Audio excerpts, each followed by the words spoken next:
हरे कृष्णा, राधे राधे जी सबको। कार्तिक मास का 17वां अध्याय।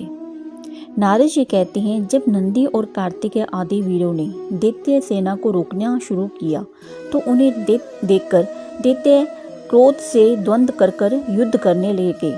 शीघ्र ही कवच धारण करके काल नेमी नंदी से, शुंभ गणेश से और निशुंभ कार्तिकेय से युद्ध करने के लिए दौड़ चले। निशुंभ ने अपनी शक्ति से कार्तिकेय जी को गिरा दिया। नंदी ने कालनेमी को घायल कर दिया और 7 बाणों से घोड़ों, पताका और धनुष को काट दिया। कालनेमी ने भी क्रोधित होकर नंदी के धनुष को काट दिया। इस पर बलवान नंदी ने धनुष को त्याग कर शूल से कालनेमी की छाती पर वार किया। शुंभ और गणेश जी में भयानक युद्ध होने लगा। शुंभ रथ पर सवार था और गणेश जी चूहे पर। दोनों ही परस्पर एक दूसरे पर प्रहार करने लगे। गणेश जी ने बाण से शुंभ की छाती फाड़ दी और 3 बाणों से उसके रथवान को भूमि पर गिरा दिया। शुंभ ने भी क्रोधित होकर बाणों से गणेश जी को घायल करके 3 बाणों से चूहे को घायल कर दिया। तब कालनेमी और निशुंभ दोनों एक साथ गणेश जी पर बाणों से प्रहार करने लगे। गणेश जी को पीड़ित देखकर महाबली वीरभद्र करोड़ों भूतों के साथ दौड़ पड़े। साथ ही कुष्मांड नामक एक पिशाच, भैरव, पैदाल, योगिनिया के समूह एवं अन्य गण भी वीरभद्र के साथ हो लिए। उनकी किलकारियों से ही नादों तथा अन्य शब्दों से पृथ्वी कांपने लगी।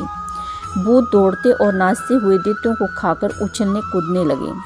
नंदी और कार्तिकेय भी तब तक स्वस्थ हो गए और युद्ध में राक्षसों को अपने बाणों से शीघ्रता पूर्वक मारने लगे। जलंधर ने गणेश जी को, नंदी को और वीरभद्र को घायल कर दिया और बादलों की भांति गरजने लगा। कार्तिकेय ने शीघ्रता से उस असुर पर अपनी शक्ति से प्रहार किया। शक्ति के प्रहार से व्याकुल होकर जलंधर घूमने लगा। फिर उसने बड़े क्रोध के साथ कार्तिकेय को गदा मारी और कार्तिकेय भूमि पर गिर पड़े।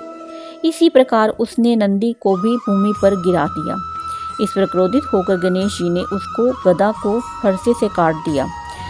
तब दैत्यराज जलंधर अत्यंत क्रुद्ध हो गया और भयंकर शक्ति का वार करके गणेश जी को गिरा दिया और दूसरे रथ पर चढ़ गया। इसके बाद क्रोध करके वह वीरभद्र पर झपटा और सूर्य के समान कांति वाले दोनों योद्धाओं में परस्पर युद्ध होने लगा। परिघ को उसने वीरभद्र के मस्तक पर मारा। वीरभद्र के मस्तक से रक्त बहने लगा और वह भूमि पर